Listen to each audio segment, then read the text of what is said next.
Hitler की Nazi Germany में एक किताब को खतरनाक माना गया और उसे बैन कर दिया गया। उस किताब का नाम है एरिक मारिया रमाक की semi autobiographical novel all quiet on the Western Front. इस किताब में ये दिखाया गया है कि किस तरीके से युद्ध जो है वो कभी भी कोई सार्थक नहीं होता, युद्ध हमेशा निरर्थक होता है, युद्ध से कुछ हासिल नहीं होता है। और फर्स्ट वर्ल्ड वॉर में किस तरीके से ट्रेंचेस में लाशें बिखरी पड़ी थी, लाशों को चूहे खा रहे हैं, किस तरीके से सोल्जर्स के पास खाने पीने को कुछ नहीं है, यहाँ तक कि यूनिफॉर्म्स भी मरे हुए सोल्जर्स की यूनिफॉर्म को फिर से रीस्टिच करके यंग लड़के जो फिर बैटल में जा रहे हैं उन्हें दिया जा रहा है। किस तरीके से युद्ध के बाद सोल्जर्स में मानसिक बीमारियां, पीटीएसडी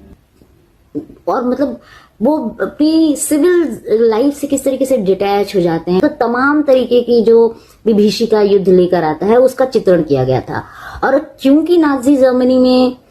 युद्ध को ग्लोरीफाई किया जा रहा था, मर्दानगी, देश के लिए लड़ना, ये सारी चीजों को ग्लोरीफाई किया जाता था, इस वजह से ये किताब जो है, क्योंकि ये युद्ध के सच को दिखाती थी, वो एक खतरा बन गई और इसे बैन कर दिया गया नाजी जर्मनी में। और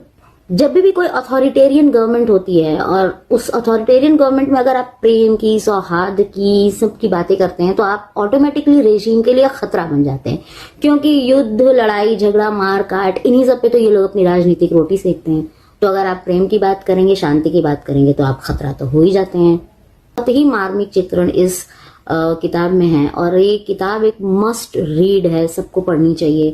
कि युद्ध कभी भी शांति नहीं ला सकता है, युद्ध से सिर्फ